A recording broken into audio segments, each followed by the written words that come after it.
मैं धन्यवाद करता हूं परमेश्वर का इस सुंदर समय का जो परमेश्वर ने मुझे दिया है।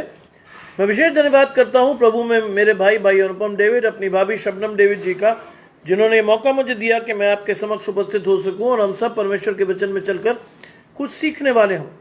आइए परमेश्वर के वचन में चलने से पूर्व अपनी आंखों को कुछ समय के लिए बंद करेंगे और परमेश्वर से पवित्र आत्मा के दान को मांगेंगे और परमेश्वर से कहेंगे, प्रभु जो वचन आप हमें देने पर हैं उस वचन के अनुसार मैं और आप अपनी आशीषों को ढूंढने वाले हों और मैं और आप उन आशीषों को लेकर अपने जीवन में परमेश्वर के साथ बने रहें। आइए हम प्रार्थना करें।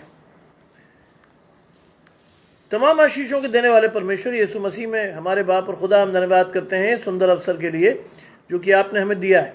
हम विश्वास करते हैं प्रभु कि आने वाले समय में आपकी आशीषें हम में से हर एक के साथ होंगी। जितने आराधकों को आपने चुना है बारी बारी से उन्हें अपने इस लाइव सेशन में लाएं और विश्वास के साथ हर व्यक्ति अपनी आशीषों को खोजकर आपकी आशीषों के साथ चलने वाला हो। सब कुछ मांग लेते हैं आपके प्रिय पुत्र यीशु मसीह के नाम से, सुने और ग्रहण करें, आमीन। आइए पढ़ने के लिए मेरे साथ निकाल लें रोमियो की पत्री, उसका पहला अध्याय और उसके 18 से माया जी जुड़ती हैं। परमेश्वर की आशीष 18 से 27 पद, 18 से 26 पद तक पढ़ना है,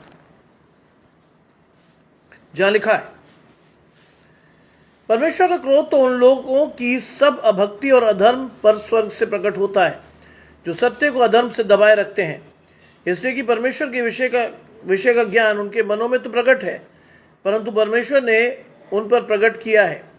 उसके अनदेखे गुण अर्थात उसके सनातन सामर्थ और परमेश्वरत्व जगत की सृष्टि के समय से उसके कामों द्वारा देखने में आते हैं, यहाँ तक कि वे निरुत्तर भी हैं। इस कारण कि परमेश्वर को जानने पर भी उन्होंने परमेश्वर की योग्य बड़ाई और धन्यवाद न किया, परंतु व्यर्थ विचार करने लगे, यहाँ तक कि उनका निर्बुद्धि मन अंधेरा हो गया।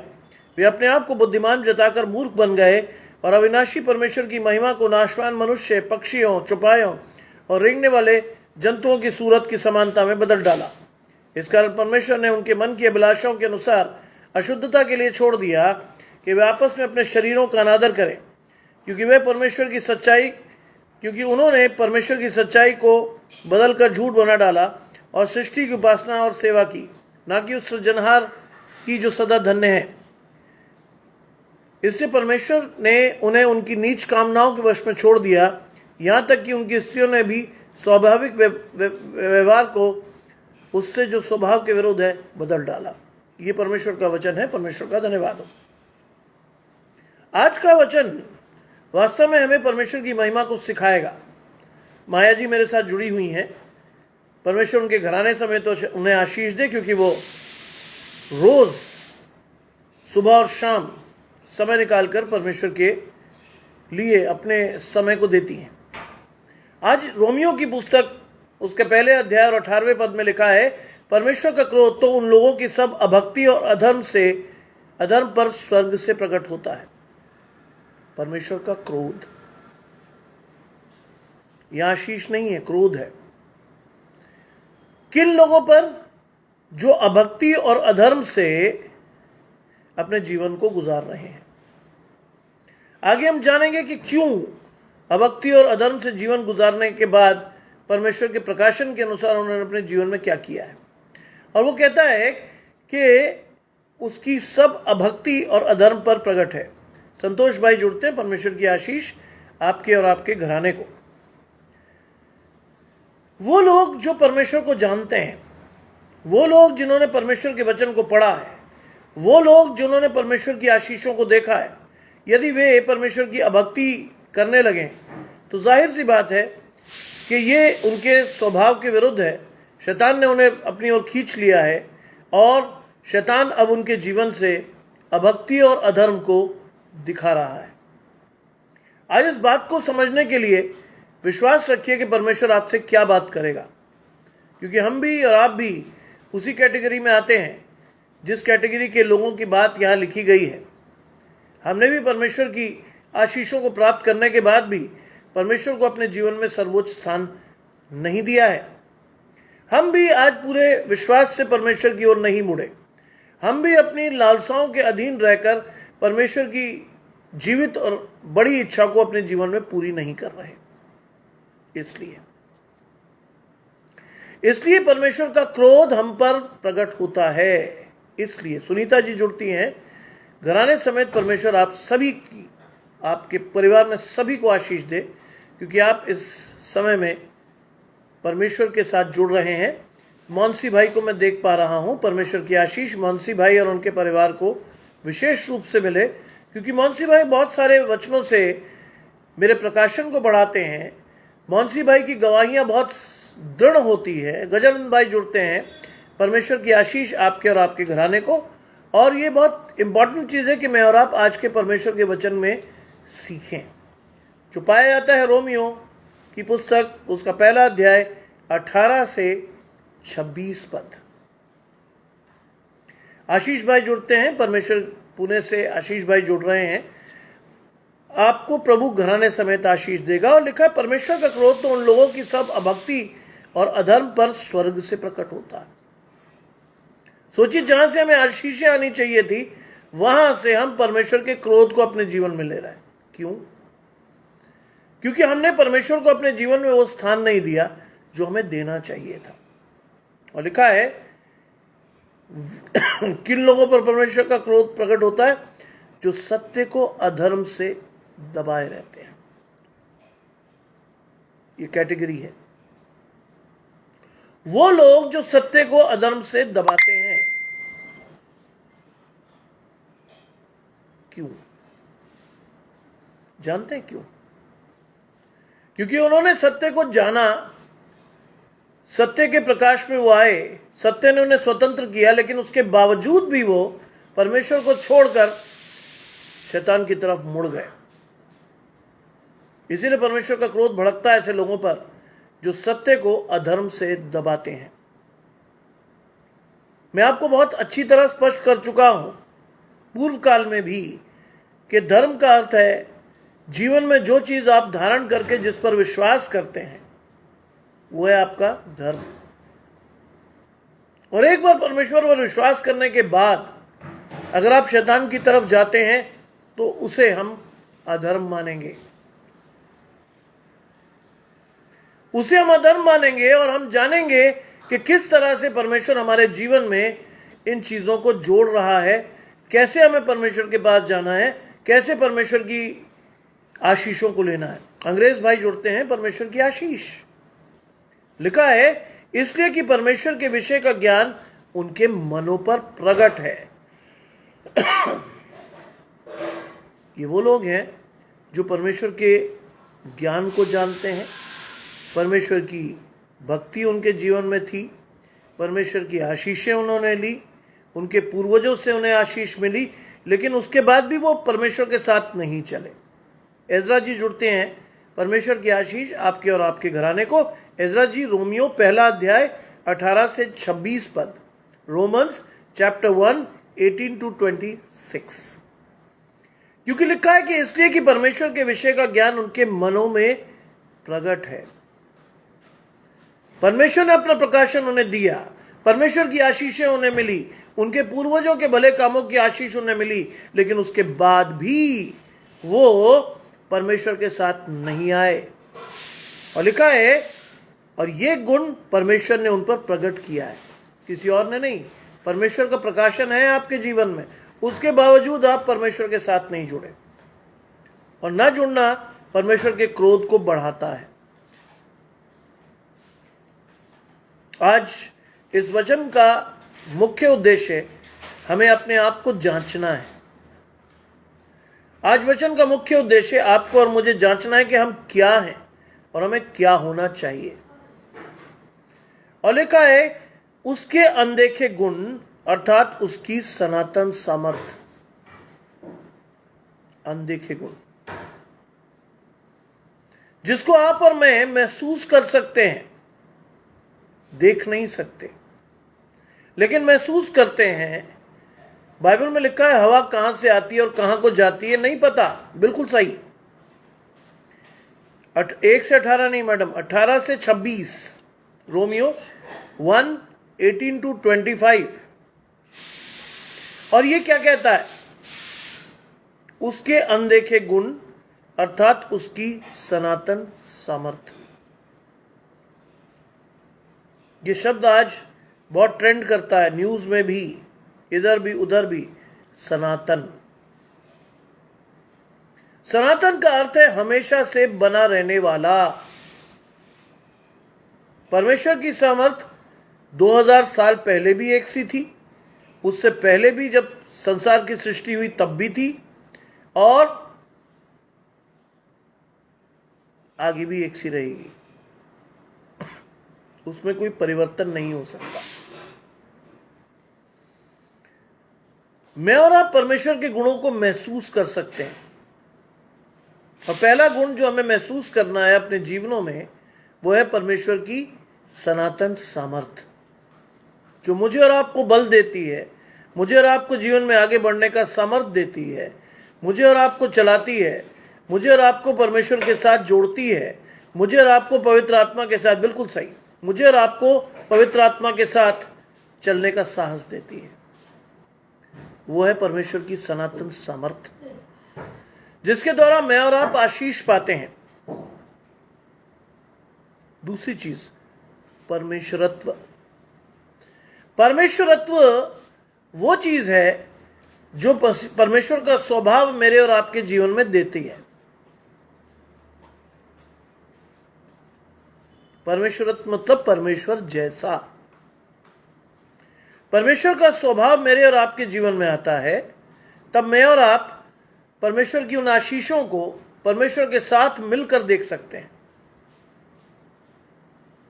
जब हम सामर्थी होते हैं, परमेश्वर की सामर्थ को लेकर बलवान होते हैं, तब परमेश्वर हमारे जीवन में काम करता है, और हम परमेश्वर का स्वभाव लेकर और अधिक बलवान हो जाते हैं। और लिखा है, जगत की सृष्टि से उसके कामों द्वारा देखने में आते हैं। जगत की सृष्टि के समय से परमेश्वर के काम जो हमने बाइबल में पढ़े, परमेश्वर की महिमा जो हमने अपने जीवन में देखी, उसके समय से ये दिखते हैं हमें।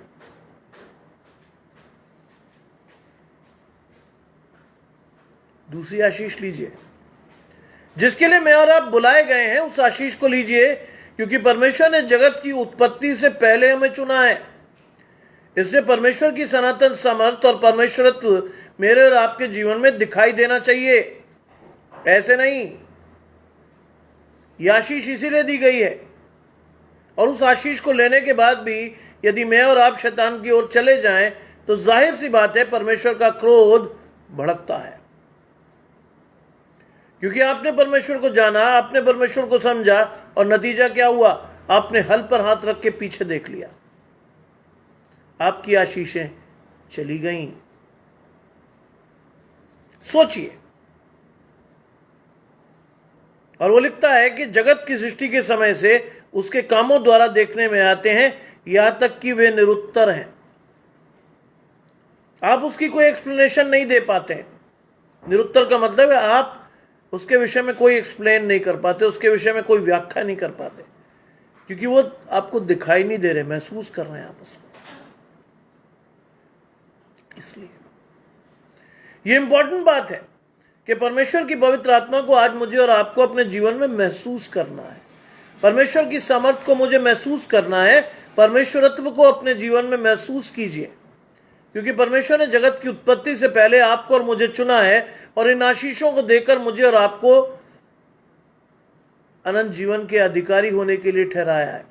लेकिन अगर बीच में आकर शैतान आपकी और मेरी आशीष ले जाए और आपको और मुझे विनाश की सड़क पर दौड़ाकर मृत्यु के द्वार पर खड़ा कर दे, तो ये हमारी गलती है, क्योंकि हमने नियत समय पर परमेश्वर की उन आशीषों को लिया नहीं। हमने शैतान को अपने जीवन में मौका दिया कि वो आए और हमारी आशीषों को ले जाए। हमारे पांव दृढ़ नहीं थे, हम उस चट्टान पे नहीं खड़े थे जिसका नाम यीशु मसीह है। इसलिए शैतान ने बड़े आसानी से आपको और मुझे अहेर कर क्या किया?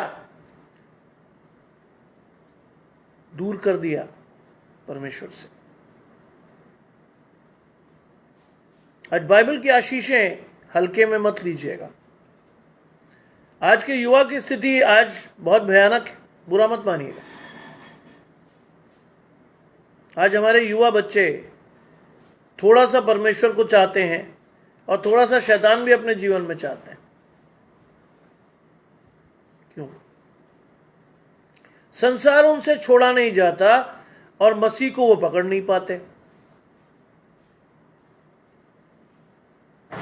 चाहते हैं कि परमेश्वर की सारी आशीषें भी मिले और शारीरिक लालसाएं भी पूरी हो। क्या यह संभव है? नहीं। इसीलिए लिखा गया है कि ऐसे लोगों पर परमेश्वर का क्रोध पड़ता है, जो परमेश्वर को जानकर समझकर भी परमेश्वर के स्वभाव के अनुसार अपने जीवन में परिवर्तन नहीं करते। इसलिए जब परमेश्वर का क्रोध आता है तो वो निरुत्तर हो जाते हैं, उन्हें पता ही नहीं होता क्या हो रहा है उनके साथ। आज परमेश्वर हमें चिता रहा है। बाइबल कहती है अवसर को बहुमूल्य समझो, दिन बुरे हैं। आज परमेश्वर चिता रहा है मुझे और आपको कि मुझे और आपको एक तरफ होकर अपने जीवन को गुजारना है। Either you should choose God और यू शुड चूज सेटन। या तो परमेश्वर को चुन लीजिए, उसकी तरफ हो जाइए, या शैतान को चुनकर हमेशा के लिए परमेश्वर को छोड़ दीजिए। लेकिन आज चयन करना बहुत मुश्किल है क्योंकि हमारा मन चंचल है। बाइबल कहती मन में तो असाध्य रोग लगा है और उसके भेद को कौन समझ सकता है। आज अगर आप और मैं अपने बच्चों को सही सलाह नहीं दे रहे तो जानते क्या होगा?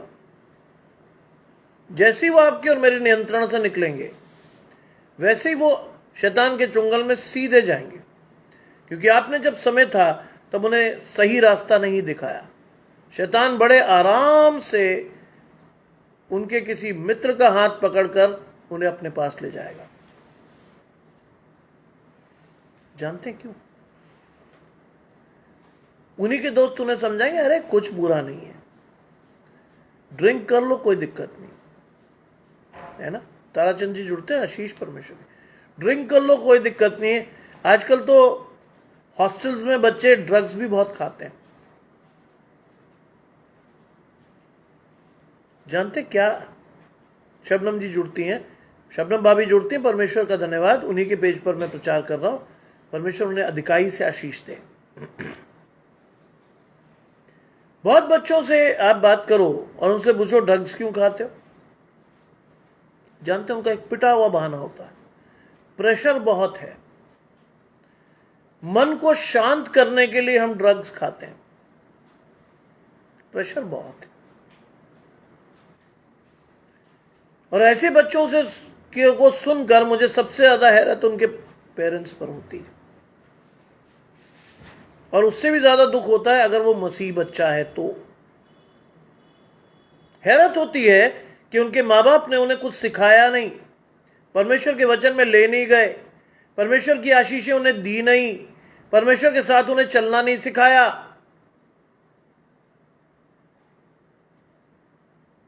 और जब सब हो जाता है तो मैं और आप शरण लेते हैं किनकी? पास्टर्स की, इवेंजलिस्ट की, इसकी उसकी। फिर आप और मैं क्या कहते हैं? प्रार्थना कर दीजिए, बच्चा मेरे नियंत्रण से बाहर है। अरे जब वो छोटा था, जब उसे आपकी आवश्यकता थी, जब आप उसे सिखा सकते थे, तब आपने नहीं सिखाया। पुरानी कहावत है ना, अब पछताए क्या हो जब चिड़िया चुग गई खेत। वास्तव में ये वो समय है जिसमें आपको चौकस रहते हुए विशेषकर अपने घर को देखना है, अपने परिवार को परमेश्वर के पास लाना है, उनके साथ परस्तिश और स्तुति करनी है, उनको समय देना है। कितने भी बिजी हो, आपको अपने बच्चे के साथ संवाद स्थापित करना है, वरना आपके बच्चे को पता तो सब होगा लेकिन वो फिर भी परमेश्वर के पास नहीं जाएगा, क्योंकि आपने उसे सिखाया नहीं है। आपने वो रास्ता नहीं दिखाया जिससे वो परमेश्वर के साथ जुड़कर उसकी आशीषों को ले। आपने उसे वचन पढ़ना नहीं सिखाया क्योंकि आपने नहीं पढ़ा। यहोशू में पढ़ते हैं कि यहोशू ने को परमेश्वर ने क्या प्रकाशन दिया? जो व्यवस्था तुझे मूसा से मिली है वो तेरे चित्त से इधर उधर नहीं होना चाहिए, ना तो दाएं मुड़ना ना बाएं मुड़ना, सीधे परमेश्वर के मार्गों पर चलना। अब व्यवस्था हमने अपने बच्चों को दिखाई नहीं, वचन पढ़ाया नहीं, खुद भी पढ़े नहीं। आशीषें क्यों हैं आपके घर में जानते हैं? क्योंकि बाइबल का एक वचन आपके जीवन में है। आपके पूर्वजों ने यदि परमेश्वर के साथ मेहनत की है तो उनकी आशीषें आप ले रहे हो, लेकिन वो सदा नहीं रहेंगी। क्यों नहीं रहेंगी? क्योंकि आपने मेहनत नहीं की, उन आशीषों को बढ़ाने के लिए आपने काम नहीं किया। बाइबल में लिखा है परमेश्वर का काम दिन ही दिन में करना अवश्य है। देखो वो रात आती है कि आप और मैं कोई काम नहीं कर पाएंगे। आ गई कई बच्चों के जीवन में रात, अब वो कुछ नहीं कर पा रहे। डिप्रेशन उन्हें इस कदर घेर रखा है कि वो परमेश्वर को जानते हुए भी ये नहीं समझ पा रहे कि परमेश्वर ने उनके लिए द्वार, रास्ता तैयार करा हुआ है। शैतान ने उनकी बुद्धि को अंधेरा कर दिया, आंखों पर पर्दा पड़ा है, और उसके जिम्मेदार हैं हम, जो अपने बच्चों को परमेश्वर के पास नहीं लाए। और लिखा है इस कारण कि परमेश्वर के जानने पर भी उन्होंने परमेश्वर के योग्य बड़ाई और धन्यवाद नहीं किया। क्यों नहीं किया?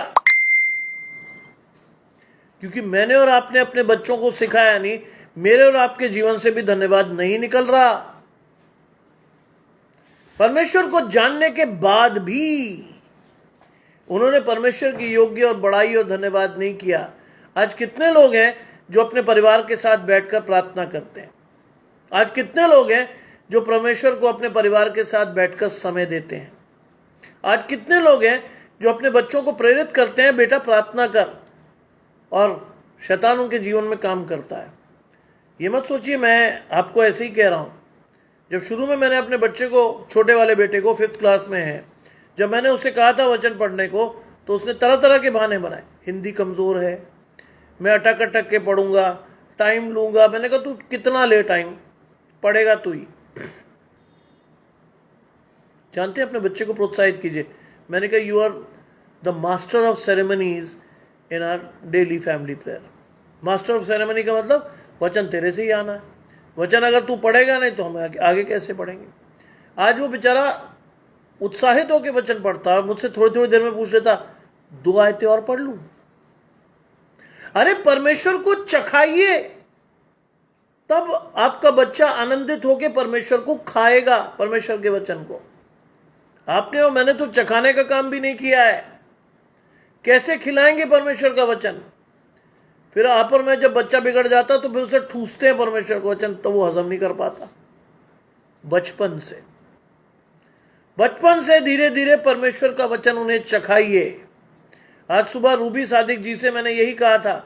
वो अपने नाती को पाल रही, बहुत छोटा बच्चा, एड्रियन नाम है। मैंने कहा देखिए आपके पास बहुत बड़ी गवाही है कि 27 वर्ष पूर्व आपके पति मर गए थे, उसके बाद भी प्रभु ने संभाला। आपकी बेटी 12 साल की थी, उसको आपने पढ़ाया। आपके दामाद नोएडा के एक बहुत बड़े लेप्रोस्कोपिक सर्जन हैं। ये भी आशीष परमेश्वर ने आपको दी। बच्चे के तौर पर नाती आपको दिया। आप उसकी देखभाल करने में बचपन से जुट जाइए और समय निकालकर उसे परमेश्वर का वचन चखाइए। जैसे जैसे वो बड़ा होगा वैसे वैसे परमेश्वर के वचन में भी उसे बड़ा होना चाहिए। आज बहुत से बच्चे हैं शारीरिक रूप से बहुत बलवान हैं, जिम जाते हैं, बेहतरीन कपड़े पहनते हैं, लेकिन आत्मा मरी हुई है, अंदर से सड़ांध आती है। शैतान की लालसा को पूरा करने के लिए वेग से उनके पैर दौड़ते हैं शैतान की तरफ। क्या फायदा ऐसी पर्सनालिटी का? क्या फायदा ऐसे शरीर का जो परमेश्वर का मंदिर ना हो? लिखा है कि उन्होंने परमेश्वर को जानने के बाद भी परमेश्वर के योग्य बड़ाई और धन्यवाद नहीं किया।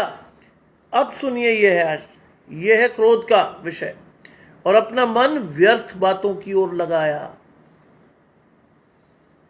ऑब्जेक्टिवली अपने परिवार में अपने बच्चों को देखिएगा, खुद को भी देखिए। मैं ये नहीं कह रहा कि खुद को ना देखिए, क्योंकि जो भी आप और मैं कर रहे हैं बच्चा उसे कॉपी करेगा ही। आज अगर मैं प्रीच कर रहा हूं तो मुझे इस बात की बहुत खुशी है कि ये वचन मेरे बेटे ने मुझे अभी ला कर दिया, क्योंकि मैं 7:10 पे घर में घुस रहा था। ऑलरेडी 10 मिनट का समय जा चुका था। मेरे पास समय नहीं था कि मैं चीजों को खोज पाता, लेकिन मेरे बेटे ने वो काम मेरे लिए करके रखा था। क्यों? उसको मालूम है कि सुबह भी पिताजी परमेश्वर के वचन को लेकर चलते हैं और शाम भी परमेश्वर के वचन के साथ जाते हैं। इसलिए परमेश्वर ने हाँ और आमीन के साथ वो आशीष उसे दी कि वो परमेश्वर के वचन को मेरे लिए खोज के लाता है। बचपन से मैंने कोशिश की कि मेरे बच्चे परमेश्वर के वचन को चखें, चख कर खाएं और खाकर तृप्त होकर अपने जीवन में शैतान की ओर न देखें। और आज मैं उस आशीष को पा रहा हूं, क्योंकि सतत कोशिश करनी है, सतत बढ़ना है, सतत आशीष पानी है। और लिखा है वो व्यर्थ विचार करने लगे और यहां तक कि उनका निर्बुद्धि मन अंधेरा हो गया। कैसे हुआ? जब आप व्यर्थ बातों की तरफ मुड़ते हो तो शैतान को अपने जीवन में आने देते हो, पवित्र आत्मा का वास आपके जीवन से हट जाता है और एक स्टेज के बाद शैतान आपके मन को अंधेरा कर देता है परमेश्वर की ओर से। यहां पे वर्ड इस्तेमाल हुआ है बड़ा अच्छा, निर्बुद्धि मन। जो परमेश्वर की महिमा से रहित है वो मन, जो मोटा हो गया है वो मन, जिसका ध्यान परमेश्वर की ओर नहीं है वो मन जो परमेश्वर के दिए हुए शरीर को परमेश्वर का मंदिर नहीं मानता। आज बहुत से बच्चे सैटरडे संडे में जो करते हैं, और विशेषकर मसीही बच्चे, वास्तव में वो शोक का कारण है। उनके लिए तो है ही है, उनके माँ बाप के लिए उससे बड़ा शोक का कारण है, क्योंकि उन्होंने शैतान के हाथ में बच्चे को सौंप दिया है, उन्होंने शैतान के हाथ में बच्चे को जाने दिया है। इसलिए आज परमेश्वर चाहता है कि मैं और आप, जी अनिल भाई जुड़ते हैं, परमेश्वर की आशीष आपके और आपके घराने को भी। इसीलिए आज ये दुख का विषय कि जिस बच्चे को आपने बड़ी लालसाओं से पैदा किया था, जिस बच्चे को के लिए आपने बधाई गीत गाए थे, जिस बच्चे को पाकर आप माँ बाप बने थे, आज वो बच्चा व्यर्थ की बातों पर विचार करके अपने शरीर का सत्यानाश कर रहा है जो परमेश्वर का मंदिर है। उसके निर्बुद्धि मन में अंधेरा है, क्योंकि आपने वो प्रकाश उसके जीवन में नहीं दिया जो परमेश्वर के वचन से आता है। आज उसके शरीर के अंग व्यभिचार के लिए तो उठते हैं, लेकिन परमेश्वर की स्तुति के लिए उसके हाथ नहीं उठ रहे हैं। क्यों? क्योंकि आप और मैं जिम्मेदार हैं। बचपन में जब उस बैप्टिज्म आपने और मैंने कराया था तो हमने शपथ खाई थी परमेश्वर के सामने कि मैं इसे परमेश्वर से परिचित कराऊंगा, लेकिन क्या हम करा पाए? नहीं, हम नहीं करा पाए। इसीलिए आज हमारे बच्चे सफर कर रहे हैं, हम इधर उधर भटक रहे हैं परमेश्वर की आशीषों के लिए। हम इधर उधर जाके पास्टर्स के पास जाकर कह रहे हैं इतने पैसे ले लीजिए, फलाना कर दीजिए, प्रार्थना कर दीजिए। और उसी तरह के पास्टर्स भी आपको मिलेंगे। जैसा आपका बच्चा वैसा ही पास्टर भी मिलेगा, कान की खुजली मिटाने वाले लोग जो कहेंगे साहब प्रार्थना करानी, इतने पैसे डिपॉजिट करिए। अगर आप उस इवेंजलिस्ट या बड़े आदमी से मिलना चाहते हैं, उसके लिए भी पैसे लाइए। आज ऐसे लोग आपको बहुत मिलेंगे जो परमेश्वर को बेच रहे हैं, और ऐसे लोगों के पास जाकर आप बड़े खुश होते हैं, क्योंकि बड़ा सा सेटअप, बड़ी सी एरिना, बड़े बड़े लोग, आपको लगता है यही सही जगह है। बाइबल को पढ़िए, दानियल को पढ़िए। मेरे दादा का नाम डैनियल था, मुझे उनसे बहुत आशीष मिली। क्यों? शेरों की मान में डालने के बाद भी शेरों का मुंह बंद किया था परमेश्वर ने। क्यों किया था? आम आदमी नहीं था वो। दिन में 3 बार अपनी कोठरी को बंद करके परमेश्वर की ओर देखते हुए वो परमेश्वर से प्रार्थना करता था। क्या है आपका और मेरा जीवन ऐसा? मेरे दादा का नाम दानियल रखा गया और उन्होंने जिंदगी भर उस चीज को निभाया भी।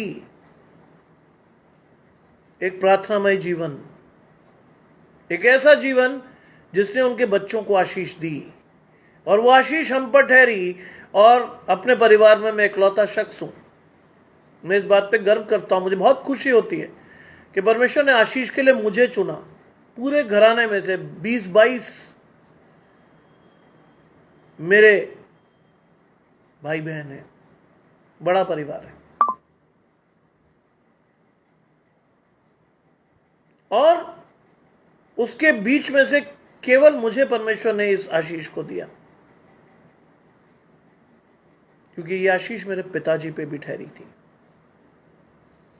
परमेश्वर के वचन को उन्होंने प्रचार कभी नहीं किया, लेकिन बड़ी गहनता से परमेश्वर के वचन को उन्होंने अध्ययन किया, और उनका यह आशीष परमेश्वर ने मुझे दिया। और लिखा है कि यहां तक कि उनका निर्बुद्धि मन अंधेरा हो गया।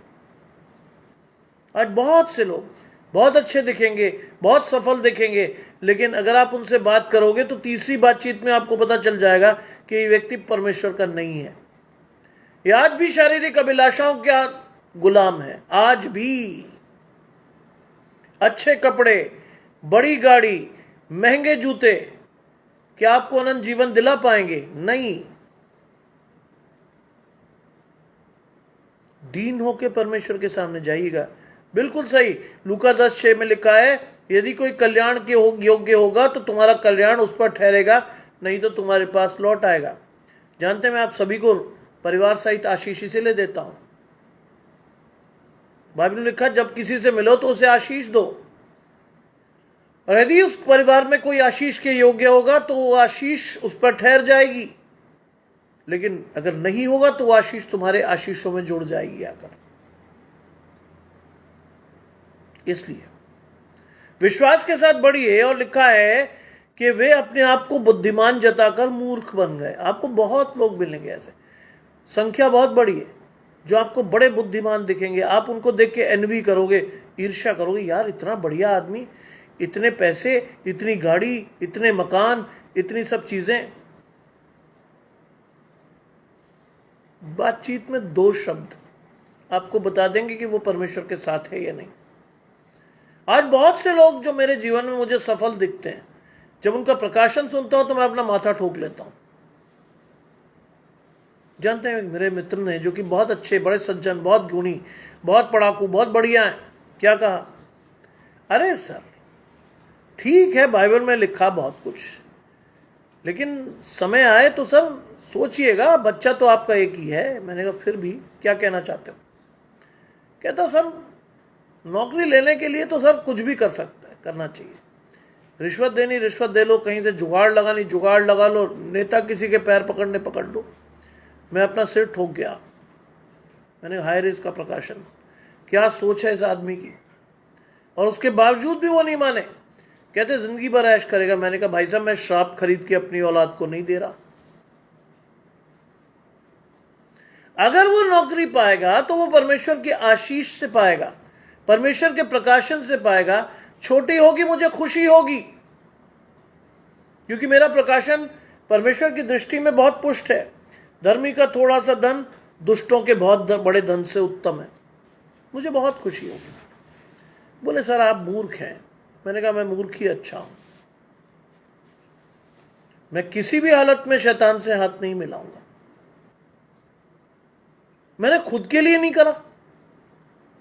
6 साल संघर्ष करने के बाद मैंने परमेश्वर के सामने ये बात रखी कि परख कर देखो यहोवा कैसा भला। मैंने कहा परमेश्वर, यदि आप हैं, आप अस्तित्व रखते हैं, तो आप ही नौकरी देंगे, मैं और किसी के पास नहीं जा रहा।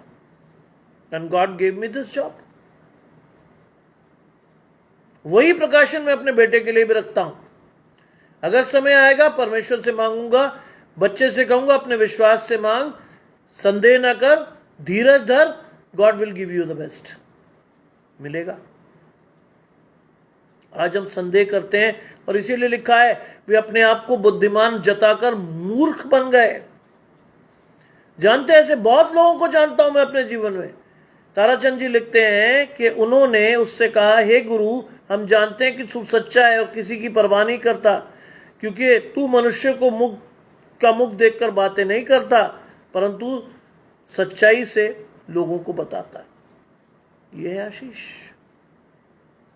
आज हम मुख देखकर बात करते हैं। बड़ा आदमी है, डर रहा है, डर जाते हैं हम। हाय, बड़े आदमी को देखकर हम डर जाते हैं, पता नहीं भाई ये बुरा ना मान जाए। गरीब आदमी को सबसे पहले हम कहते, चल बाहर बैठ, दे देंगे खाना तुझे। जब बचेगा तो। क्यों? क्या उसमें परमेश्वर का आत्मा नहीं है? क्या वो लालसा नहीं रखता अच्छे खाने की? क्यों? बाइबल क्या कहती है? जो तुमने छोटों में से छोटों के साथ किया वो मेरे साथ किया। आज ध्यान रखिएगा, किसी गरीब, किसी लाचार के ऊपर कभी अत्याचार मत कीजिएगा। आप सीधे परमेश्वर से पंगा ले रहे हैं, सीधे, बिना किसी कारण के। आपको लगता है ये क्या कर लेगा मेरा? ये वो कुछ नहीं करेगा। परमेश्वर बहुत कुछ बिगाड़ सकता है आपका, क्योंकि पहली आयत 18वीं आयत में लिखा है, उन लोगों पर प्रकट होता है स्वर्ग से। किन पर? जो अभक्ति और अधर्म पर विश्वास करते हैं। ये बात ध्यान रखिएगा। ये वचन मेरे बेटे ने मुझे ला कर दिया है, और इस वचन की बहुत बड़ी रेलेवेंस है आपके और मेरे जीवन में। ऐसे नहीं दिया उसने। मेरे पास समय नहीं था कि मैं 2 मिनट भी उस वचन को पढ़ूं, क्योंकि समय निकल रहा था। मैंने प्रार्थना की और सीधा आपके साथ आ गया। आगे मुझे नहीं पता क्या क्या लिखा है इसमें। और लिखा है, वो अपने आप को बुद्धिमान बचाकर मूर्ख बन गए। मूर्ख बन जाते हैं। आपको लगता है आपने बड़ा बुद्धिमानी का काम किया, आपको लगता है आपने रिश्वत दे दी, बहुत बढ़िया हुआ, बच्चे का सिलेक्शन हो गया। आपको लगता है कि आपने रिश्वत दे दी, आपने पैर पकड़ लिए, आप किसी के सामने कॉम्प्रोमाइज कर गए, और आपका बच्चा, आपकी बच्ची बहुत अच्छी जगह पर पहुंच गए। आपने परमेश्वर के क्रोध को जगा दिया है।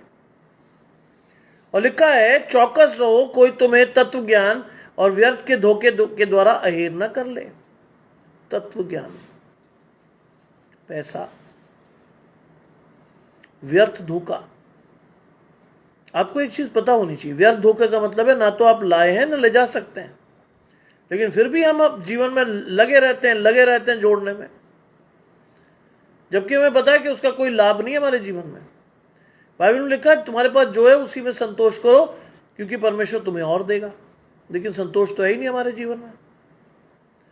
और वो कहता है, ये संसार की शिक्षा के अनुसार है, मसीह की शिक्षा के अनुसार नहीं है। ये आप और मैं मूर्ख बन जाते हैं शैतान के साथ जाके, और हमें लगता है हमने बड़े बुद्धिमानी का काम किया। हमारे बच्चे को नौकरी मिल गई, उसके बाद कई लोग तो क्या कहते हैं, या खुदा तू महान है। अरे आप खुदा के पास गए कब थे? आपने शैतान से हाथ मिला लिया था, आपने रिश्वत चढ़ा दी, आपने मंत्री विधायक किसी का पैर दबा के ये सारी चीजें की। गए कब थे आप परमेश्वर के पास? और लिखा है, और अविनाशी परमेश्वर की महिमा को नाशवान मनुष्य, पक्षियों और चौपायों। अविनाशी परमेश्वर को आप कहां देख रहे हो? बुरा मत मानिएगा, हमारा सब करते हैं ये काम। अविनाशी मनुष्य को, अविनाशी परमेश्वर को कहां देख रहे हो? नाशवान मनुष्य में। विधायक जी करेंगे, बिशप साहब कर देंगे, पादरी साहब की टांग पकड़ लो, इससे मिल लो, उसकी सिफारिश ले लो। परमेश्वर के पास जाने का समय नहीं है हमारे पास। आज लोगों के पास जाने के लिए हमारे पास समय है, घंटों बैठकर आप उसका इंतजार कर सकते हैं, 2 मिनट मिल ले बस। परमेश्वर के पास 2 मिनट की प्रार्थना का समय नहीं होता हमारे सामने। हमें लगता परमेश्वर से कर ही लेंगे, हम मसीह लोग हैं, ईसाई लोग हैं। दुर्भाग्य से मैं ईसाई कहता हूं इस लोग को, मसीह नहीं कहता। मसीह लोग वो होते हैं जिन पर अभिषेक होता परमेश्वर। ईसाई लोग तो बेचारे नाम से कहलाते हैं। और लिखा, नाशवान मनुष्य, पक्षियों और चौपायों। आज पादरी साहब ने बहुत अच्छी बात कही थी 2 संडे पहले। उन्होंने कहा था, कई लोग कछुए की अंगूठी पहनते हैं हाथ में, कछुआ बना हुआ, और दिन भर उसे चूमते रहते हैं। जानते क्यों? मेरा गुड लक है। कई लोग घोड़े की नाल को अपने घर के दरवाजे पर ठोकते हैं, गुड लक। पक्षियों और चौपायों। कई लोग कहते हैं सब कौए का आना बड़ा अपशकुन है। ये हमारे जीवन में, बिल्ली रास्ता काट जाए, हाय हाय हाय। अरे कौआ भी परमेश्वर का बनाया हुआ है, बिल्ली भी परमेश्वर की बनाई हुई है, फिर मैं और आप कहां हैं और किसको ढूंढ रहे हैं? आज शैतान ने हमारी निर्बुद्धि मन को अंधेरा कर रखा है। हम ऐसी चीजों में ढूंढते हैं अपना गुड लक बैड लक। रेंगने वाले जंतुओं की सूरत और समानता में बदल डाला। जानते फिर परमेश्वर क्या आशीष दे रहा है आपको? आपको वो रेंगने वाले जंतुओं के साथ जोड़ देता है, यानी सांप के साथ। सर्प की तुलना हमेशा किससे की गई है? शैतान से। आपको भी परमेश्वर कहता जा, तेरा निर्बुद्धि मन अंधेरा हो गया, तू नाश होने के बना, जा। और हम में से कई लोगों को ये पता नहीं होता कि हम नाश होने के लिए ठहरा दिए गए। हम बड़े खुशी से अपने जीवन में चलते हैं। हमें लगता है संसारिक आशीषें मिल गई, बड़ा सा घर मिल गया, बड़ी सी गाड़ी मिल गई, पता चला एक रात सोते रह गए, खत्म। या ऐसी बीमारी मिली कि जिसका कोई क्योर ही नहीं है, खत्म।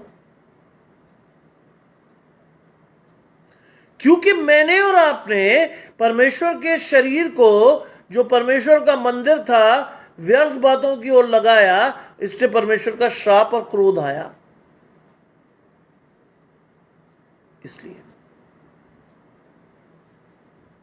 अगली आशीष नहीं है, 24वीं आयत आशीष नहीं है। इस कारण परमेश्वर ने उन्हें मन की अभिलाषाओं के अनुसार अशुद्धता के लिए छोड़ दिया। आज बहुत से मसीह बच्चों को जब मैं देखता हूं तो इस आयत का स्मरण आता है मुझे। बहुत से बच्चे अपने जीवन को बड़े आराम से नष्ट कर रहे हैं, बहुत ही आराम से। उन्हें ना परमेश्वर का प्रकाशन पता, ना उन्हें ये पता कि क्या करना क्या नहीं करना। उनके भी 4-4, 6-6 गर्लफ्रेंड बॉयफ्रेंड्स हैं, वो भी प्यार में बहुत धोखे खाते हैं।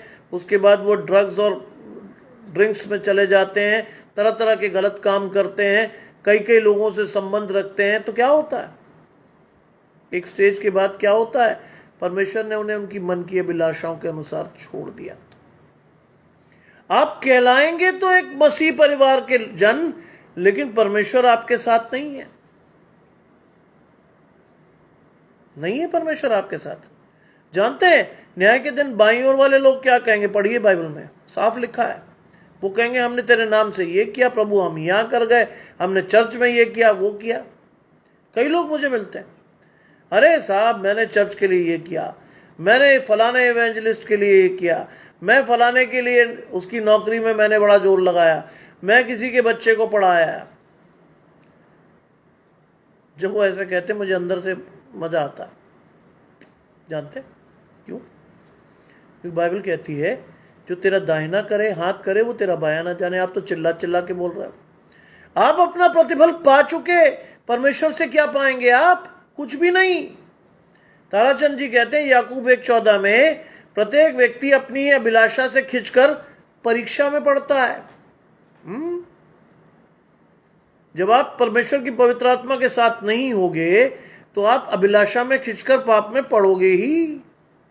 और एक स्टेज में लिखा है परमेश्वर ने उनकी मन के अभिलाषाओं के अनुसार अशुद्धता के लिए उन्हें छोड़ दिया। परमेश्वर कहता जा यार, बहुत समझा लिया, बहुत वचन प्रचार हो गए, बहुत लोगों को तेरे घर भेज दिया, बहुत जगहों पर तूने जाकर सुन लिया, लेकिन उसके बाद भी तू बदल नहीं रहा, तो तू नाश होने के बना जा। जानते हैं मेरे परिवार में मुझे छोड़कर मेरे सारे कजन्स जितने लड़के हैं, दे ऑल ड्रिंक, सब पीते हैं। नाम कोई भी रखते हो, शादी हुई, ब्याह हुआ, फलाना हुआ, दुखी हुए, शराब पी ली। प्रकाशन यही है उनका। आए उस जगह से थे, उस जड़ से आए थे जो एक मसीह पास्टर की थी, लेकिन परमेश्वर का वचन उनके जीवन में आया ही नहीं। बातें कर लेते हो बड़ी बड़ी, प्रकाशन नहीं है। बातें वो बहुत बड़ी बड़ी करते हैं, इतनी कि आपको हैरत होगी कि अरे यार इतनी बाइबल जानता, ओहो। लेकिन जब आप उनके कृत्यों को देखेंगे आपको लगेगा अरे बाप रे, ये है परमेश्वर का जन। और मुझे जब भी वो ऐसी कोई स्थिति में करते हुए दिखते हैं, मुझे अपने पिताजी याद आते हैं। जानते क्यों? मेरे पिता ने मुझे बचपन से एक बात सिखाई, first practice then preach. Practice करो पहले, तब प्रीच करने में वो आनंद आएगा, परमेश्वर की आशीषें आएंगी जो तुम खरीद नहीं सकते। और इसीलिए आज भी 7:10 पर आकर 7:12 पे मैंने प्रचार शुरू कर दिया था। मुझे मालूम था कि परमेश्वर की पवित्र आत्मा बात करेगी आपसे, मेरा काम नहीं है, मैं सिंपली आकर बैठा हूं और परमेश्वर का आत्मा आपसे बात कर रहा है। जानते हैं अगर मेरा प्रकाशन परमेश्वर के साथ ना हो तो क्या होगा? 15 मिनट में ये वचन खत्म। कितना है? 18 से 25, 7 आयतें ही तो हैं। अगर मेरा प्रकाशन ना हो तो 7 आयतें पढ़ने में कितना टाइम लगता है? 20 मिनट। अगर प्रकाशन आ ही नहीं रहा तो आप प्रचार क्या करोगे? खाक? नहीं। इसीलिए मैं परमेश्वर के साथ सुबह से चलता हूं, और परमेश्वर ने मेरे जीवन को इस तरह से डिवाइस कर दिया है कि सुबह और शाम परमेश्वर के साथ जाकर मैं अपने उस 2 घंटे 40 मिनट को पूरा करता हूं जो इसकी आज्ञा परमेश्वर ने दी है। मलाकी में क्या लिखा है? दशवांश को परमेश्वर के भंडार में ले आओ और देखो मैं स्वर्ग के झरोखे तुम्हारे लिए खोलता हूं कि नहीं। लोग इसको पढ़ते ही डर जाते हैं, पता नहीं कौन से पैसे की बात कर रहे हैं पादरी साहब, डर जाते हैं लोग बेचारे। हाय, पैसे ना मांग ले पादरी साहब। अरे दे ही नहीं सकते आप परमेश्वर को कुछ, क्या दोगे? बाइबल कहती है, प्रकाशन है बाइबल में परमेश्वर का, कि तुम मुझे दे क्या सकते हो? संसार के सोना चांदी और बहुमूल्य धातु हैं, क्या है? मेरी तो है। क्या दोगे आप परमेश्वर को? कुछ नहीं। फिर किस बात का घमंड, किस बात का गुरु? एक समर्पित जीवन परमेश्वर को देना है, समय देकर परमेश्वर के साथ जुड़ना है, अपने टैलेंट्स को, जो भी परमेश्वर ने आपको अन्य लोगों से ज्यादा दिए हैं, उसको परमेश्वर के लिए यूज करना है। बस इतना ही तो करना है। आज मैं और आप शैतान के भरमावे में आकर जब दशवांश की बात आती है तो मेरा आपका दिल हिल जाता है। हाय, पैसे न मांग ले पादरी साहब, मर गए। परमेश्वर को आपके पैसों की आवश्यकता नहीं है, परमेश्वर को आवश्यकता है आपकी। बाकी चीजें परिवर्तित होने के बाद आपके हाथ से खुद निकलेंगी। परमेश्वर की आशीषें आप खुद बांटोगे लोगों को, फिर आप ये नहीं देखोगे मेरे पास क्या है। ध्यान रखिएगा, यीशु मसीह ने किस आशीष को मंदिर के आराधनालय में बैठकर किसको सबसे ज्यादा अच्छा कहा? एक गरीब बुढ़िया को। क्या था प्रकाशन? जानते हैं?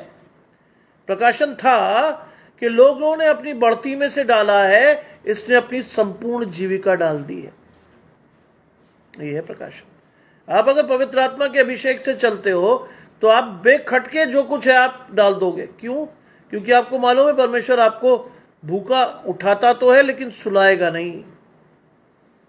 बाइबल में लिखा है, जवान सिंहों को गटी होती है पर वो भूखे भी सो जाते हैं, लेकिन यहोवा के खोजियों को किसी भली वस्तु की गटी नहीं होगी। इसीलिए बाइबल में लिखा है जी, मैं नहीं कह रहा आपसे, बाइबल में साफ लिखा है जी आपके लिए। और लिखा है कि उन्होंने अशुद्धता के लिए छोड़ दिया और वे आपस में शरीरों का अनादर करें। कर रहे लोग।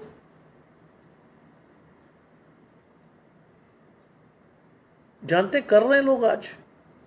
आज रिश्तों की मर्यादाएं टूट गई हैं। आप अखबार पढ़ें, न्यूज सुने, आपको दिखाई दे जाएगा कि कोई स्टैंडर्ड नहीं है। आज रिश्ते उम्र का लिहाज नहीं करते, कुछ भी संभव है। ऐसी ऐसी चीजें हो रही हैं जो परमेश्वर की मर्यादा और इच्छा के विरुद्ध है, और आज सांसारिक कानून इसे मान्यता दे रहा है। गेज को मान्यता दे रखी है। शरीरों का अनादर कर रहे हैं लोग।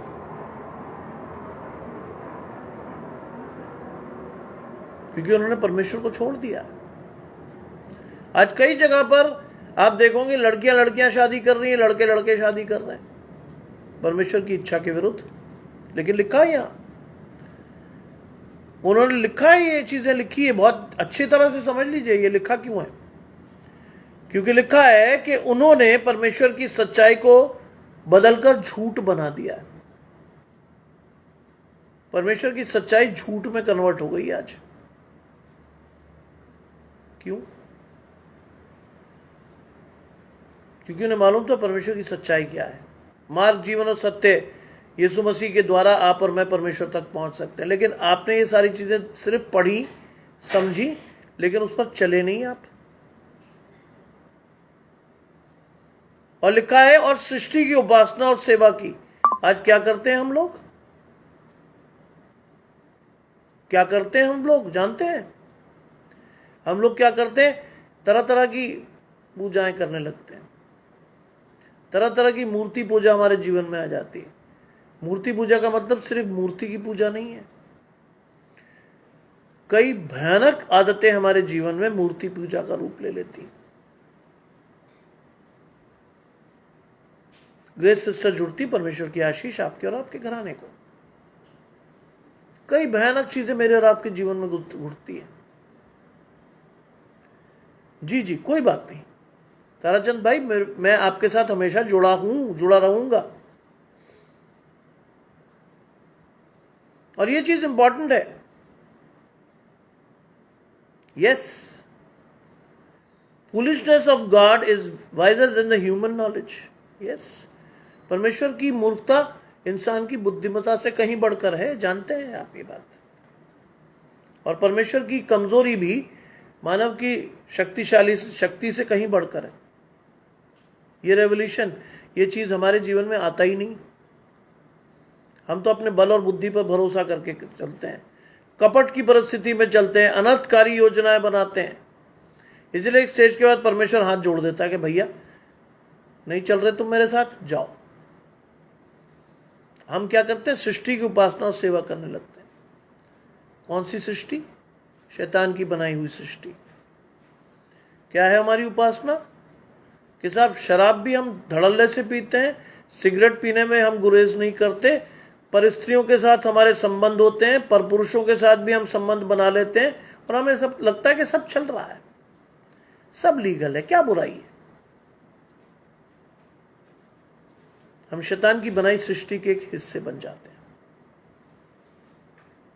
इसलिए। और लिखा है ना कि उस सृजनहार के जो सदा धन्य है। परमेश्वर की ओर तब भी नहीं जाते हम, सब कुछ जानने के बाद भी तब भी नहीं जाते। हमें मालूम है क्या है परमेश्वर, क्या है, कैसे चलना है परमेश्वर के साथ, तब भी हम नहीं जा रहे होते परमेश्वर के साथ। सोचिए कितना बड़ा दुर्भाग्य है आज मसीह परिवारों का, कि हम आज भी उन चीजों के पीछे भाग रहे हैं जो हमारे जीवन में कोई शांति नहीं दे सकती, कोई इत्मीनान नहीं दे सकती, अनंत जीवन तक नहीं पहुंचा सकती, पुनरुत्थान का अनुभव हमें नहीं दे सकती, हमें परमेश्वर से जोड़ नहीं सकती। उसके बावजूद भी हम आज भी संसार में लिप्त हैं। आज भी तरह तरह की उल्टी सीधी चीजों में हमें बड़ा मजा आता है। जानते हैं एक मसीह बच्चे ने मुझसे क्या कहा था? मुझे ठोकर लगी, और दुख उसके बारे में नहीं हुआ, उसके माँ बाप के बारे में हुआ। अरे सर, बाइबल बाइबल बाइबल, क्या Bible? It's an outdated book. सोचिए, यह है आपका प्रकाशन आज। आपको जो लालसा पूरी करनी है, कम से कम परमेश्वर को गाली तो मत दो।